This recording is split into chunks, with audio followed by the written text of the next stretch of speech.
رکشا اور ہماری حفاظت کے لیے ہیں، اور ہم ہی کو ڈنڈے لے کر کے پیٹتے ہیں، مارتے ہیں۔ مسلمان ہی نہیں، انسانوں جاگو، انسانوں بیدار ہو اور ان کو سمجھاؤ، بے غیرت ہمارا ہی کھاتا ہمیں ڈنڈا مارتا، مردود پکڑ کر کے اس کو اوپر تک پہنچاؤ۔ لیکن بہرحال اللہ سے یہ بھی دعا کرو کہ اللہ تعالیٰ اوپر جو ہم سے حکمران ہے وہ بھی صحیح ہوں۔ جب وہ بھی چور ہوں تو چور موسیرے بھائی سارے چور ہیں تو کیا کریں گے آپ؟ پھر ایک ہی عدالت ہے، اور وہ عدالت ہے اوپر والے کی، عرش والے کی عدالت ہے، عرش والے کی عدالت ہے، اللہ کی عدالت ہے۔ عزیزان گرامی، اس کو پکارو، اس سے مدد مانگو، اس سے دعا کرو۔ رات کی تنہائیوں میں تمہارے اوپر ظلم ہوا ہے نا، سڑکوں روڈوں کے اوپر، ٹھیک ہے، جو حق ہے وہ لینے کے لیے آ جاؤ، ٹھیک ہے، لیکن رات کی تنہائیوں میں مسلح بچھا کر اس کو آواز دو کہ اللہ ایسے پولیس والوں کو، ایسے حکمرانوں کو، ایسے وزیروں کو، ایسے منسٹروں کو، ایسے کام کرنے والے سرکاری آفیسروں کو، ایسے عوام کو، ایسی پبلک کو جو ہمارے اوپر ظلم کر رہی ہے، اے اللہ اسے ہلاک و برباد فرما دے، اے اللہ اسے قہر کی بجلیاں نازل فرما، اے اللہ اس کے اوپر لعنت بھیج، اے اللہ زمین اور آسمان بھر کی لعنتیں اس کے اوپر نازل ہو مولا، اے اللہ اسے ہلاک و برباد فرما دے مولا۔ رٹو اللہ سے، رٹو، صبح کا سورج بعد میں نکلے گا، انشاءاللہ اللہ اسے ضرور ذلیل فرمائے گا، انشاءاللہ غارت کرے گا انشاءاللہ تعالی۔ ہمارا رب وہ ہے جو ساتوں آسمانوں کے اوپر بلند، عرش کے اوپر بلند، وہاں سے ہماری آوازوں کو سنتا ہے۔ حضرت میں نے آپ کو کل ہی بتایا غالباً یہی درس میں، دلوں کی آہوں سے بچو۔ اللہ کے نبی نے فرمایا واتق دعوت المظلوم، مظلوم کے دل کی آہ سے بچو، اس لیے کہ اس کے درمیان اور اللہ کے درمیان کوئی پردہ نہیں ہوتا ہے۔ اس لیے عزیزان گرامی، سب سے بڑا تمہارا ہتھیار کیا ہے؟ سب سے بڑا ہتھیار، کوئی ہتھیار اس کے سامنے کام آنے والا ہے، سب فیل ہے انشاءاللہ تعالی۔ مجبور ہو، مظلوم ہو، اللہ سے دعا، سمجھ میں بات آئی؟ اب آؤ، کہتے ہو ہم دعا تو کرتے ہیں، قبول کیوں نہیں ہوتی؟ مانگتے ہیں اللہ سے، دعا قبول کیوں نہیں ہوتی؟ خود اپنے دل سے پوچھو۔ ایک شخص نبی کریم صلی اللہ علیہ وسلم کی خدمت میں حاضر ہوا، اس نے کہا کہ اللہ کے نبی صلی اللہ علیہ وسلم کسی چیز کے بارے میں سوال کیا، تو آپ نے فرمایا کہ اپنے دل سے فتویٰ پوچھو، سوال اپنے دل سے کرو، تمہارا ضمیر، تمہارا دل خود بتائے گا، کیونکہ صحیح کیا ہے غلط کیا ہے، کیونکہ دل سب سے بڑا مفتی ہوتا ہے، سب سے بڑا مفتی دل ہوتا ہے۔ پوچھو اپنے دل سے کہ ہماری دعا کیوں قبول نہیں ہوتی۔ امام حسن بصری رحمت اللہ علیہ صحابہ کے شاگرد تھے، ان کو تابعی کہا جاتا ہے، بڑے تابعین میں شمار ہوتے تھے۔ وہ کہتے ہیں کہ جب ہم تین چیزوں میں گمراہیاں دیکھتے تھے، نافرمانیاں دیکھتے تھے، تو ہم سمجھ جاتے تھے کہ ہمارا کہیں معاملہ اللہ سے گڑبڑ ہے۔ سواری میں جب وہ بدکتی تھی، یا موقع پر حاضر نہیں ہوتی تھی، یا بیمار ہو جاتی تھی، یا چلتی تھی نہیں چلتی تھی، یا بدماش ہو جاتی تھی، بگڑ جاتے ہیں نا سواریاں، جانور بھی، جیسے گاڑی آپ کی خراب ہو جاتی ہے، سیلف دبا رہے نہیں دب رہی ہے، بریک فیل ہو گیا، یا ٹائر پنچر ہو گیا، یا کہیں جا کر کے لڑک گئی، یہ سب چیزیں ہیں، اسباب ہیں۔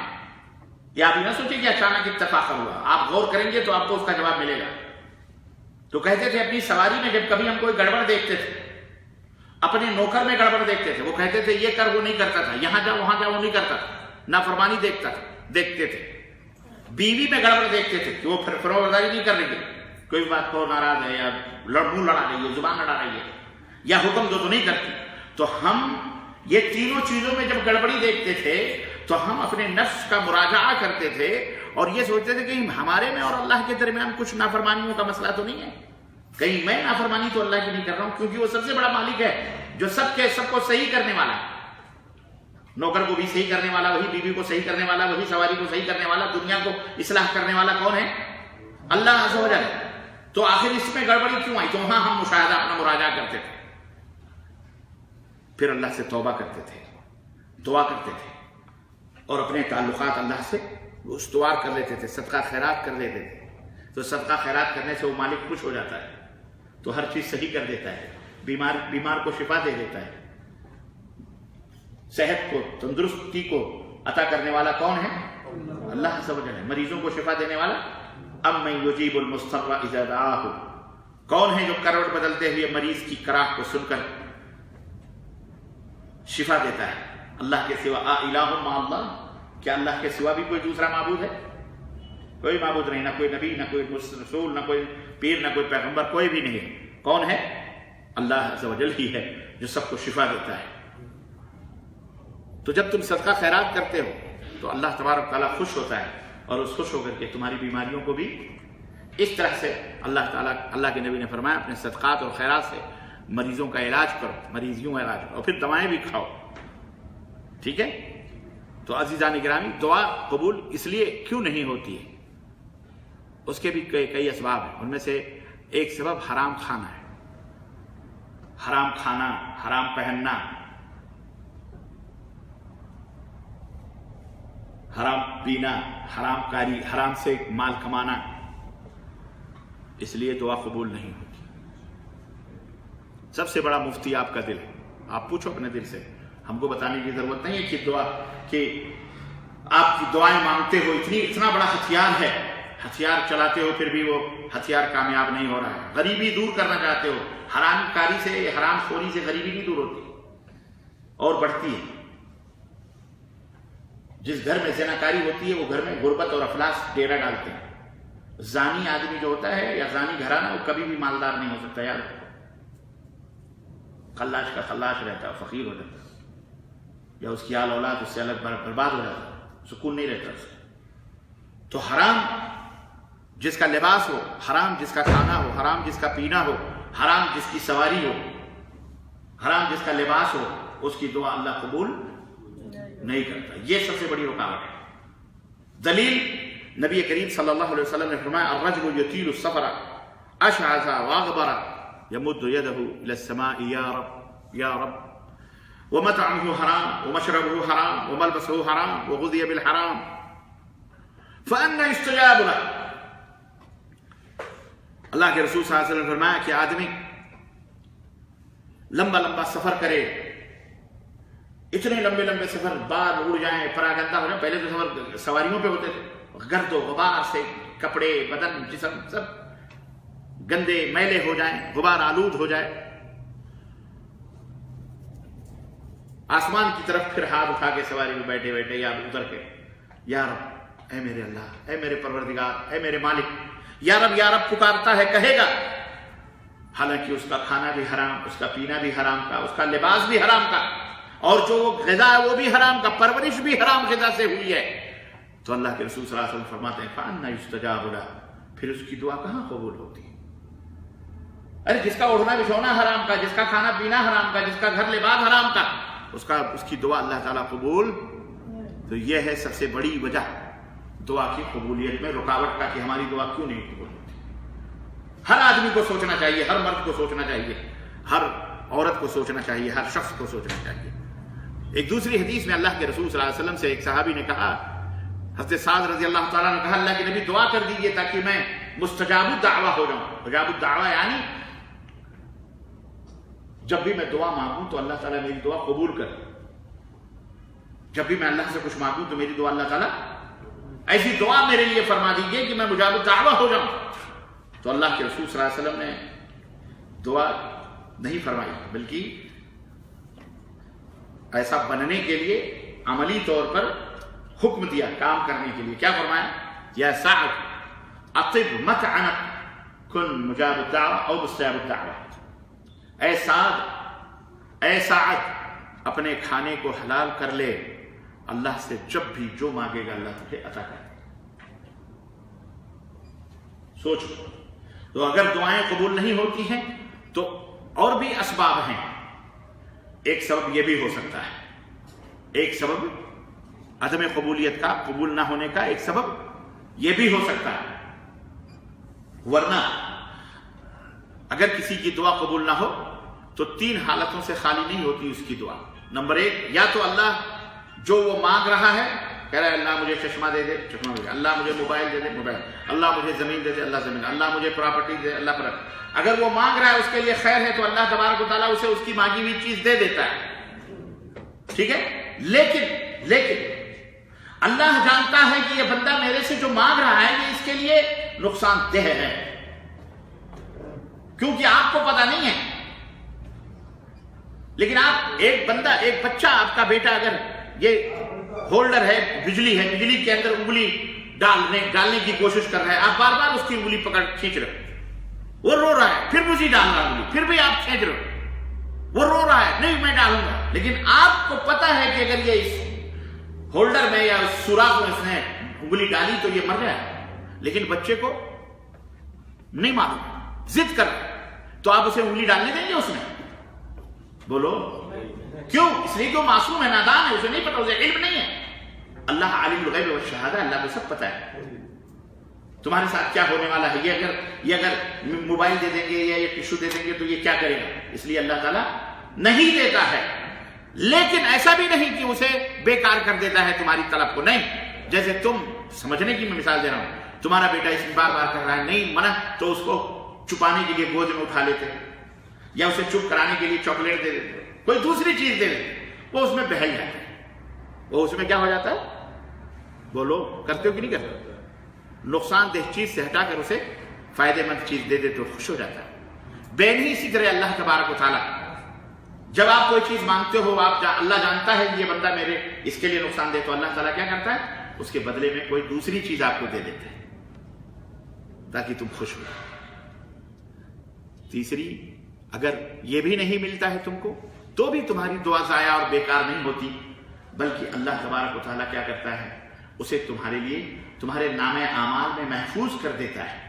اللہ کے رسول صلی اللہ علیہ وسلم فرماتے ہیں، اور قیامت کا دن ہوگا جب میزان، جہاں ترازو لگیں گے اعمال کو تلنے کے لیے، تولے جائیں گے تمہارے اعمال، نماز، روزے، عبادات، سب کچھ، اور گناہ بھی، تو گناہوں کے پلڑا میں گناہ اور نیکیوں کے پلڑے میں نیکیاں رکھی جائیں گی۔ اس بندے کو بلایا جائے گا تو اس کے گناہوں کا پلڑا وزن ہو جائے گا اور نیکیوں کا پلڑا ہلکا ہو جائے گا۔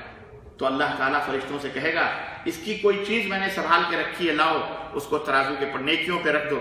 نیکیوں کے پلڑے پر وہ چیز رکھی جائے گی تو نیکیوں کا پلڑا بھاری ہو جائے گا اور گناہوں کا پلڑا ہلکا ہو جائے گا۔ تو اللہ تعالیٰ سے کہے گا کہ اے اللہ، یہ کون سا عمل تھا میرا جسے تو نے چھپا کے رکھا تھا، اب یہ میرے کام آ رہا ہے۔ تو اللہ فرمائے گا، میرے بندے، دنیا میں تو مجھ سے بہت ساری چیزیں مانگا کرتا تھا، دعائیں کرتا تھا، لیکن میں نے تجھے دیا نہیں تھا، البتہ تیری دعائیں میں نے محفوظ رکھی ہیں، آج وہی دعائیں ہیں جو تجھے جنت میں لے جانے کا سبب ہے۔ عزیزان گرامی، تو دعاؤں میں بخیلی نہ کرو، دعا کیا کرو اللہ تعالیٰ سے، مانگو اللہ تعالیٰ سے، اتنا مانگو، اتنا مانگو، اتنا مانگو، اتنا مانگو، تم مانگتے مانگتے تھک جاؤ گے، لیکن اللہ تعالیٰ سنتے سنتے نہیں تھکتا، وہ ارحم الراحمین ہے، وہ سب سے بڑی عدالت ہے۔ تمہارے اوپر اگر ظلم کرتا ہے کوئی یا تم خود پریشان ہو تو پریشان نہ ہو، اللہ کی رحمت سب سے عظیم ہے، سب سے بڑی ہے۔ اور دوسری چیز، جو تو حلال کھاؤ، حرام سے بچو، سوکھی روٹی ہی سے، ٹھیک ہے، ٹھیک ہے۔ بقیہ یہ مکمل باتیں میں اس میں ختم کرتے ہوئے، دعاؤں کی قبولیت نہیں ہوتی، قبول دعا نہیں ہوتی، اگلے درس میں انشاءاللہ تعالی جمعرات کو انشاءاللہ میں یہ مکمل کروں گا، ٹھیک ہے۔ وقت زیادہ نہ ہو اس لیے میں اپنے درس کو ختم کرتا ہوں، اللہ سے دعا کرتا ہوں کہ اللہ تعالی ہمیں اور آپ کو نیک عمل کرنے کی توفیق عطا فرمائے، اور اللہ ہماری دعاؤں کو قبولیت عطا فرمائے، اور ہمیں حرام سے، ریاکاری سے، دکھاوے سے، ظلم سے، زیادتی سے اللہ ہمیں محفوظ رکھے، اللہ ظالموں کو بھی ظلم کرنے سے محفوظ رکھے، اللہ تعالیٰ انہیں ہدایت عطا فرمائے، آمین یا رب العالمین۔ وصلی اللہ علی نبینا محمد وعلی آلہ وصحبہ اجمعین، والسلام علیکم ورحمۃ اللہ وبرکاتہ۔